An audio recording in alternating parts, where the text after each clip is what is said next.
Like کریں، subscribe کیجیے، bell icon کو دبائیں تاکہ ہماری ویڈیو سب سے پہلے آپ کے پاس پہنچ سکے۔ بیوی پیر کی جوتی کا نام نہیں ہے۔ لوگ یہ سمجھتے ہیں کہ میں مرد ہوں، میں کما کر کے لاتا ہوں، میں طاقتور ہوں، میں قوت والا ہوں، اس لیے شوہر کا مطلب یہ ہے کہ ہمیشہ موچوں پر تاؤ ہوگا۔ شوہر کا مطلب یہ ہے بیوی کو مارا جائے گا۔ شوہر کا مطلب یہ ہوگا ہر وقت گالیوں سے نوازا جائے گا۔ اسلامی شوہر کیا ہے؟ قرآن نے شوہر کا تصور کیا دیا ہے اور بیوی کا مقام کیا دیا ہے، اسے سمجھنے کی کوشش کریں۔ لوگ کہتے ہیں بیوی تو پیر کی جوتی کا نام ہے، جب چائے اتار کر پھینک دیں بیوی پیر کی جوتی کا نام ہے، تو تیری ماں بھی تیرے پیر کی جوتی ہے، اس لیے کہ ماں بھی تو عورت ہی ہوا کرتی ہے، بہن بھی تو عورت ہی ہوا کرتی ہے۔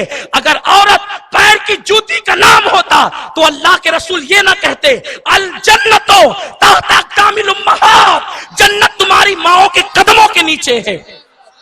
نادان، جس بیوی کو، جس عورت کو تو پیر کی جوتی کہہ رہا ہے، وہی عورت کے قدموں کے نیچے جنت ہے۔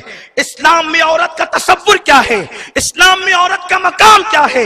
بیٹی پیدا ہوئی ہے، میرے رسول فرماتے ہیں جس کے یہاں بیٹی پیدا ہو اور وہ خوشی کرے، اللہ اس باپ کو جنتی قرار دیتا ہے۔ اور اس کے بعد نیک بیوی جو ہے وہ شوہر کے لیے جنت ہے۔ اللہ اکبر۔ اسلام کا تصور کیا عورتوں کے بارے میں؟ عورتوں پہ ظلم کرنے والوں، اگر تم سچے مسلمان ہو، اگر تم قرآن کی تعلیم پہ ایمان لائے ہو، تو بیٹی پیدا ہو تو ماں باپ کو جنتی بناتی ہے۔ دلہن بن کے شوہر کے یہاں جائے تو شوہر کو جنتی بناتی ہے، اور جب وہ ماں بن جاتی ہے اللہ جنت سمیٹ کر اس کے قدموں میں رکھ دیتا ہے۔ الجنت تحت اقدام الامہات، یہ بات میں کہنا چاہتا ہوں۔ اس وقت ہمارے ملک ہندوستان میں بیٹی بچاؤ کا نعرہ دیا جا رہا ہے اور ہم اس کی تائید کرتے ہیں، یہ نعرہ بالکل لگنا چاہیے، لیکن یہ بھی ہم کہنا چاہتے ہیں لوگ آج بیٹی بچاؤ کا نعرہ لگا رہے ہیں، مکے سے 1450 سال پہلے ہمارے نبی نے بیٹی بچاؤ کا نعرہ دیا۔ سبحان اللہ، نعرہ تکبیر، نعرہ رسالت، مذہب اسلام، سنی دعوت اسلامی۔ جب لوگ بیٹیوں کو زندہ دفن کرتے تھے اس وقت میرے نبی اپنی بیٹی کے لیے اٹھ کر کے کھڑے ہوتے تھے اور فرماتے تھے فدا کے امی و ابی یا فاطمہ، اے فاطمہ تجھ پر میرے ماں باپ قربان ہو جائیں۔ یہ اسلام میں بیٹی کا تصور ہے۔ بہرحال عرض یہ کر رہا تھا کہ جناب آدم نے عرض کی اللہ جنت میں سب ہے لیکن میرے جیسا کوئی نہیں، تو اللہ نے آدم کی بائیں پسلی سے جناب حوا کو پیدا کیا۔ اتنی خوبصورت عورت اپنے سامنے دیکھی۔ یہاں ایک بات اور عرض کروں، دنیا کی جو عورتیں ہیں وہ جنت کی حوروں سے زیادہ خوبصورت کر دی جائے گی جب وہ جنت میں ہوگی۔ جب وہ جنت میں ہوگی تو حوروں سے حسین ہوگی وہ، اس لیے کہ لقد خلقنا الانسان فی احسن تقویم، حوروں سے زیادہ حسن ایک جنتی عورت کا ہوگا، بشرط یہ ہے کہ وہ جنت میں جائے۔ حضرت آدم نے ایک عورت کو اپنے سامنے دیکھا، میں اپنے نوجوانوں سے خصوصی توجہ چاہتا ہوں، ایک عورت کو اپنے سامنے دیکھا، جنت کا ماحول، آدم جیسا متقی پرہیزگار مرد اور حوا جیسی پارسا اور محفوظ عورت، وہ عورت جس کو دنیا کا ہر انسان ماں کہتا ہے اور وہ مرد جسے دنیا کا ہر انسان باپ کہتا ہے۔ حضرت آدم نے خوبصورت عورت کو دیکھا۔ انسان کی فطرت ہے کہ وہ حسن کا دیوانہ ہے، وہ حسن کی طرف بڑھتا ہے۔ حضرت آدم علیہ السلام جب حوا کی طرف بڑھنے لگے تو اللہ نے فرمایا آدم رکو، اف یا آدم، آدم ٹھہرو، رکو۔ حضرت آدم نے عرض کی اللہ کیوں رکیں؟ ارشاد ہوا تو حوا سے ابھی بات نہیں کر سکتا۔ اللہ کیوں نہیں کر سکتا؟ کیونکہ یہ حوا تو بنی میرے لیے ہے۔ ارشاد ہوا آدم بنی تیرے لیے ہے لیکن ابھی اس کے ساتھ تیرا نکاح نہیں ہوا، نکاح سے پہلے تو حوا سے بات نہیں کر سکتا۔ آپ مجھے بتائیں کہ آدم جیسا نیک بندہ، حوا جیسی نیک عورت، فرشتوں کا جمگٹا، جنت کا ماحول جس کے بارے میں قرآن کہتا ہے الا قیلن سلامن سلاما، وہاں سلامتی کے سوا کچھ اور نہیں ہے، وہاں شر نہیں ہے، خیر ہی خیر ہے۔ آدم جیسا نیک، حوا جیسی نیک، جنت کا ماحول اور وہ آدم کے لیے پیدا ہوئی. دوسرا کوئی مرد تو تھا نہیں جس کے لیے وہ پیدا ہوتی. تھی آدم کے لیے, تھی آدم کی پسلی سے. لیکن جب حضرت آدم نے بات کرنا چاہا تو جناب آدم کو اللہ نے روک دیا. اب آپ مجھے بتائیں کہ جب آدم جیسا مرد نیک ہو, حوا جیسی پرہیزگار عورت ہو, جنت کا ماحول ہو, اگر شادی سے پہلے وہ دونوں بات کرنا چاہیں تو اللہ انہیں بات کرنے نہیں دیتا. جب اللہ آدم و حوا کو شادی سے پہلے ایک دوسرے سے کانٹیکٹ کی, بات چیت کی اجازت نہیں دیتا, تو آج تمہیں کس نے اجازت دی ہے کہ تم اپنی منگیتر کو بائک پر لے کر پھرو, تم اپنی منگیتر کے ساتھ بازو سے بازو لگا کر کے تصویریں نکلواؤ, تم اپنی منگیتر کے ساتھ رات کے 2-3 بجے فون پر گفتگو کرو. آپ کو یہ خیال لگتا ہے کہ یہ تعلیمات دقیانوسی ہے؟ یہ دقیانوسی تعلیمات نہیں ہے, اس لیے کہ یہ اسلام کا قانون ہے, اور اسلام کا قانون ہر دور کے لیے ہے, ہر عصر کے لیے ہے, ہر زمانے کے لیے ہے. جب جب اس پہ عمل ہوگا, اس کی حکمتیں, اس کے کہ قانون اللہ نے بنایا ہے, اور اللہ بہتر جانتا ہے کہ اس دور کے تقاضے کیا ہیں. تو جناب آدم کو اللہ نے روکا. ہم لوگ آج منگیتر سے جو بات چیت کرتے ہیں دیر تک کے, ہوتا یہ ہے ہمارے بڑے بوڑھے موجود ہیں, شادی سے پہلے جو محبت پیدا ہوتی ہے وہ شادی کے بعد ٹوٹ جاتی ہے, کیونکہ شادی کے بعد ایک کوئی نئی چیز بندے کو ملتی ہے, نیا کیف, نیا سرور, جو ہے وہ وصل کی لذتیں, ہجر کے لمحات کے اختتامات, گویا کہ وہ رات انسان کی زندگی کی سب سے حسین رات ہوتی ہے. اب جب انسان ہر نئی چیز لذیذ ہوتی ہے, پہلے ہی بات کر چکا ہے, پہلے ہی بائک پہ لے کے گھوم چکا ہے, پہلے ہی پارکوں میں لے جا چکا ہے, اور وہ سب کچھ حاصل کر چکا ہے جو ایک بیوی سے ملتا ہے, تو جب شادی کے بعد اس کو کچھ نیا نہیں ملے گا تو اس کے اور اس کے درمیان اختلاف پیدا ہوگا, اور یہی چیزیں کبھی کبھی جو ہے وہ طلاق کا ذریعہ بن جاتی ہے. اور ایک لڑکا سوچتا ہے کہ میں تو اس سے اتنی باتیں میں نے کی ہے, اور جب وہ میرے ساتھ ایسی ہے تو دوسروں کے ساتھ کیسی ہوگی. اور اسلام جو ہے بیوی کو ٹیشو کا درجہ نہیں دیتا. ہم نکاح کرتے ہیں, اسلام میں قانون یہ ہے, اگر کوئی اس شرط کے ساتھ نکاح کرے کہ میں 1 سال تک کے لیے نکاح کرتا ہوں, نکاح ہوگا ہی نہیں. میں 5 سال کے لیے نکاح کرتا ہوں, نکاح ہوگا ہی نہیں. نکاح کے لیے اسلام کا قانون یہ ہے کہ جب تک کہ یہ نہ ہو کہ میں زندگی بھر تک اسے رکھوں گا, اس وقت تک کہ نکاح ہو ہی نہیں سکتا. یعنی نکاح کا مطلب یہ ہے زندگی بھر تک کسی کے ساتھ نبھانے کا معاملہ ہو, اور ساتھ نبھانا بھی کیسا, ایسے نہیں جیسے 2 فرینڈ اور گرل ساتھ نبھاتے ہیں کہ صبح کو ملے اور شام کو جدا ہو گئے. نہیں, کس طرح ساتھ نبھایا جائے گا؟ تو اللہ ارشاد فرماتا ہے ہننا لباس لکم وانتم لباس لہن. اس انداز سے ساتھ نبھایا جائے گا کہ شوہر بیوی کا لباس ہے, بیوی شوہر کا لباس ہے.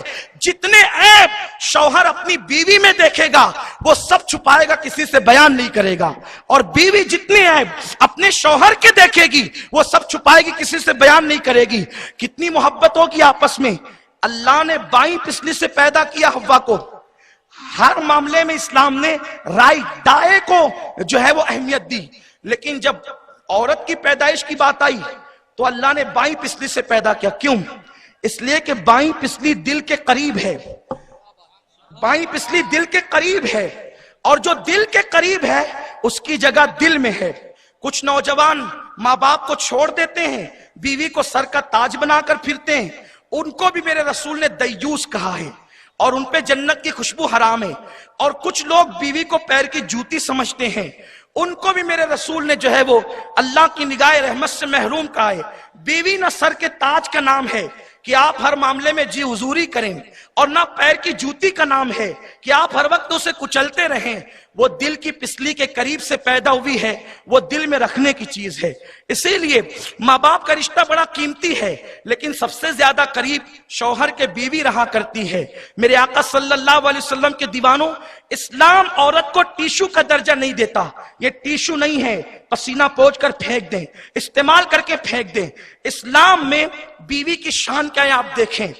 جب تک بیوی زندہ رہے گی ہم اس سے محبت کرتے ہیں, جب وہ انتقال کر جائے گی تو بھی اس کو بھلانے کی اجازت نہیں ہے۔ آپ سیرت رسول میں دیکھیں، اللہ کے حبیب علیہ الصلوۃ والتسلیم کی سب سے پہلی بیوی 25 سال کی عمر میں اللہ کے نبی صلی اللہ علیہ وسلم نے جن کے ساتھ نکاح کیا تھا، ان کا نام ہے، اس معتبر مبارک مقدس عظمت والی خاتون کا نام ہے سیدہ خدیجۃ الکبریٰ رضی اللہ تعالی عنہا۔ یہ وہ خوش نصیب عورت ہے کہ 25 سال کی عمر میں اللہ کے حبیب علیہ السلام نے 2 مرتبہ بیوہ ہونے والی اس خاتون کے ساتھ نکاح فرمایا تھا۔ اور اس عورت کی، اس ہماری مقدس ماں کی عمر اس وقت تو 40 سال کی تھی اور حضور علیہ السلام کی عمر 25 سال کی تھی۔ اللہ کے حبیب علیہ السلام نے یہاں پر ہمیں بتایا کہ ایک بیوہ کا مرتبہ کیا ہے، کیونکہ اس سماج کے اندر بیوہ کو منحوس سمجھا جاتا تھا، بیوہ کو ذلیل کیا جاتا تھا۔ اللہ کے رسول نے 2 مرتبہ بیوہ ہونے والی خدیجہ کے ساتھ نکاح کر کے بتا دیا کہ اگر بیوہ منحوس ہوتی تو کبھی بھی اللہ کے حبیب اس خاتون کے ساتھ نکاح نہ کرتے۔ میرے نبی نے 2 مرتبہ بیوہ ہونے والی خدیجہ کے ساتھ نکاح کر کے اسے تمام مومنین کی ماں بنا دیا ہے، اور عظمت والی وہ خاتون ہے جس کے لیے عرش سے سلام آتا تھا۔ تو جناب خدیجۃ الکبریٰ جب تک حیات رہی، اللہ کے حبیب علیہ السلام نے کوئی دوسرا نکاح نہیں فرمایا۔ سارے نکاح جناب خدیجہ کے وصال کے بعد ہوئے ہیں، اور اس کے بعد جب حضرت خدیجہ کا انتقال ہو گیا تو آقا علیہ السلام کبھی بکری ذبح کرتے تو اللہ کے حبیب علیہ السلام گوشت اپنے گھر میں پکوانے سے پہلے حضرت خدیجہ کی سہیلیوں کے یہاں بھجواتے۔ کوئی تحفہ آتا تو پہلے خدیجہ کی سہیلیوں کے یہاں، حتیٰ کہ بیویوں کے سامنے خدیجہ کا ذکر کرتے، یعنی بیوی زندہ ہو تو بھی محبت کی جائے گی، بوڑھی ہو جائے تو بھی محبت کی جائے گی، انتقال کر جائے تو بھی محبت کی جائے گی۔ یہ اس کا حق ہے کیونکہ وہ دل کے قریب کی پسلی سے پیدا ہوئی ہے۔ کیا یہ تاریخ آپ کو نہیں معلوم؟ آج آپ سیریل دیکھ کر، فلمیں دیکھ کر طلاق جو بڑھ رہی ہے ہمارے ملک میں، اس کی سب سے بڑی وجہ سیریل ہے۔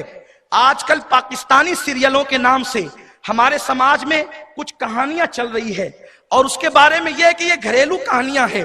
اس میں شادی شدہ لوگوں کو افیئر کرتے ہوئے بتایا جاتا ہے، پھر شکوک و شبہات ہوتے ہیں، پھر طلاق واقع ہو جاتی ہے۔ ہم کہتے ہیں سیریل کسی ملک سے چلے، اگر وہ سماج میں بگاڑ پیدا کرے ہم اس پہ لعنت کرتے ہیں۔ ہمارا تعلق مذہب اسلام سے کسی ملک سے نہیں ہے، اور ہم ہندوستان والے کسی ملک سے تہذیب سیکھنے کے روادار نہیں ہے، کیونکہ ہمارا ملک ہندوستان یہ وہ ملک ہے کہ حضرت آدم کو جب زمین پہ اتارا گیا تو سب سے پہلے آدم ہندوستان تشریف لائے ہیں۔ یہ زمین آدم علیہ السلام کی زمین ہے، یہ زمین جناب خواجہ کی زمین ہے، یہ زمین داتا کی زمین ہے۔ اللہ کے رسول علیہ السلام نے ہندوستان کی زمین سے محبت کی ہے، یہاں کے عطر کی تعریف کی، یہاں کی جڑی بوٹیوں کی تعریف کی، یہاں کی چمکتی تلواروں کی تعریف کی، اور ایک دن تو رسول اللہ نے فرمایا کہ مجھے ہندوستان سے اپنے غلاموں کی خوشبو آتی ہے۔ اسی لیے ڈاکٹر اقبال کہتے ہیں میرے عرب کو آئی ٹھنڈی ہوا جہاں سے، میرا وطن وہی ہے، میرا وطن وہی ہے۔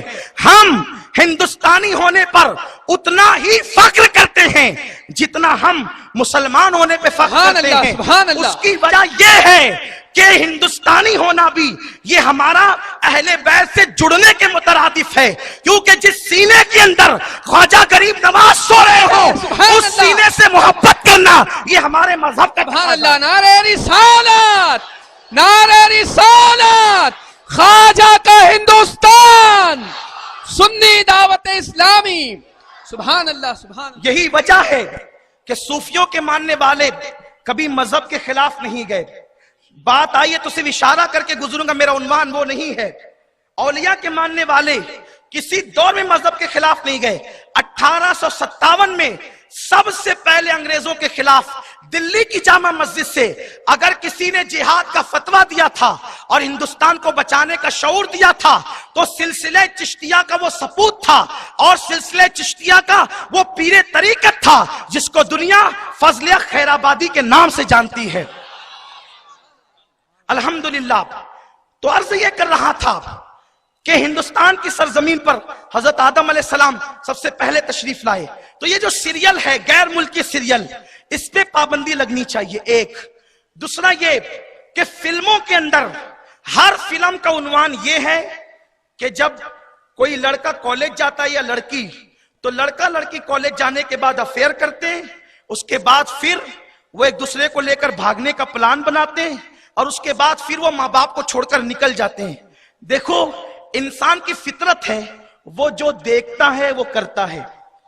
اگر ان فلموں پر پابندی لگے یا کم سے کم اس کا عنوان چینج ہو, اگر پابندی نہیں لگ سکتی تو کم سے کم اس کا عنوان چینج کیا جائے, کیونکہ ماں باپ سے, سماج سے بغاوت اور افیئر کے معاملات عام طور پہ یا تو لوگ سیریل میں دیکھتے ہیں یا فلموں میں دیکھتے ہیں, پھر اس کے بعد دوسرے ذرائع الگ ہیں. ہم نے نہ کبھی اس کی تائید کی ہے اور نہ آج ہم فلموں کی تائید کرنے کے لیے کھڑے ہوئے ہیں. تو میرے آقا صلی اللہ علیہ وسلم کے پیارے دیوانوں, یہ جو شادی سے پہلے کے تعلقات ہیں یہ طلاق کے ذرائع پیدا کرتے ہیں, اور مذہب یہ کہتا ہے کہ شادی کے بعد تعلق قائم ہونے چاہیے تاکہ محبت اخیر تک رہے, کیونکہ مرنے کے بعد بھی ہم بیویوں کو یاد رکھتے ہیں. کیا یہ تاریخ تمہیں یاد نہیں کہ اسی ہندوستان میں جو تاج محل بنا ہے وہ کسی بیوی ہی کی تو یادگار میں بنا ہے, اور ممتاز کی حیات میں نہیں بلکہ اس کے انتقال کے بعد بنا ہے. پتا چلا کہ اسلام میں میاں بیوی کا تعلق کتنا حسین ہے کہ جب بیوی زندہ رہتی ہے تو ہم بیوی کے رخسار کے تل پر سمرقند اور بخارا جیسے شہر بساتے ہیں. یہ سمرقند اور بخارا جیسے شہر کیا ہے؟ یہ بیوی کے رخسار کے تل پر ایک بادشاہ نے 2 شہر بسائے ہیں. جب بیوی زندہ ہو تو ہم بیویوں کے نام پہ شہر بساتے ہیں, اور جب مر جائے تو ہم تاج محل بناتے ہیں. زندہ ہو تو ہم شہر بساتے ہیں, مر جائے تو تاج محل بناتے ہیں. اور ایک خاص بات سن لیں, یہ کعبہ اور مکہ کیا ہے؟ یہ بھی ایک میاں بیوی کی محبت کی داستان ہے. یہ میاں بیوی کی محبت کی داستان ہے کعبہ اور مکہ. اگر شوہر بیوی کا وفادار ہو جائے تو سمرقند اور بخارا جیسے شہر بنتے ہیں اور تاج محل جیسی عمارت بنتی ہے, اور بیوی اگر شوہر کی وفادار ہو جائے تو مکہ جیسا شہر بستا ہے اور کعبہ جیسی عمارت بنتی ہے. یہ مکہ بسا کیوں ہے؟ ایک ابراہیم خلیل کی وفادار بیوی ہاجرہ اس ریگستان میں جا کے بیٹھ گئی تو اللہ نے اسے آباد کر دیا, اور پھر اس کے بعد ہی کعبۃ اللہ بنا ہے. یہ بھی تو ایک چیز ہے. ہمارے مذہب کی تعلیم یہ ہے, اسلام میں عورت کو یہ مقام حاصل ہے کہ سورہ نور کے اندر اس کی تفسیر میں یہ باتیں آتی ہے کہ شوہر بلا وجہ اپنی بیوی کا نام لے کر نہیں پکارتا. ہمارے یہاں ہم اپنی بیویوں کے نام لے کر نہیں پکارتے. یہ قرآن کی تعلیم تفاسیر میں اگر کسی کی بیوی کا نام فلاں ہے تو وہ فلانی کا نام لے کر نہیں, اس کے لیے محبت سے کچھ نام رکھے جائیں گے اور وہ اصل نام چھپا کر تعارفی ناموں سے پکارا جائے گا. جیسے حضور علیہ السلام کی سب سے چہیتی بیوی خدیجہ کے بعد اماں عائشہ صدیقہ ہے, حضور نے ان کا وہ نام چھپایا اور ان کو حمیرہ کہا اور حمیرہ کے القاب سے ان کو پکارا. شوہر بیوی میں محبت اتنی ہے, آداب اتنے ہیں کہ ہم اپنی بیویوں کے نام لے کر نہیں پکارتے. اس لیے آپ قرآن اٹھا کر دیکھیں, قرآن کی 6666 آیتیں ہیں. ایک عورت کے علاوہ اللہ نے قرآن میں کسی عورت کا نام نہیں لیا, اس لیے کہ مذہب اسلام چاہتا ہے عورت کو بہت اونچائی پہ رکھیں. اللہ کے رسول فرماتے میں نے عورتوں کی عزت کو کعبے سے بلند کر دیا ہے. اس چیز کو ہم بھول گئے. ہم سمجھتے صرف نماز ہی عبادت ہے, روزہ عبادت ہے, حج عبادت ہے. سن لو, اللہ کے رسول فرماتے ہیں تم میں سب سے بہتر وہ ہے, غور فرمائیں, تم میں سب سے بہتر وہ ہے جو تسبیح لاتا ہے نہیں, جس کی داڑھی لمبی ہے نہیں, جو نماز کا پابند ہے نہیں, وہ سب بہتر ہے بعد میں. سب سے بہتر رسول نے جس کو کہا صلی اللہ علیہ وسلم تم میں سب سے بہتر وہ ہے جو اپنی بیوی کے ساتھ سب سے بہتر ہے. اور آقا فرماتے میں تم سب میں سب سے بہتر ہوں, اس لیے کہ میں اپنے گھر والوں کے ساتھ تم سب سے زیادہ اچھا سلوک کرتا ہوں. کمنٹ شیئر ضرور کریے.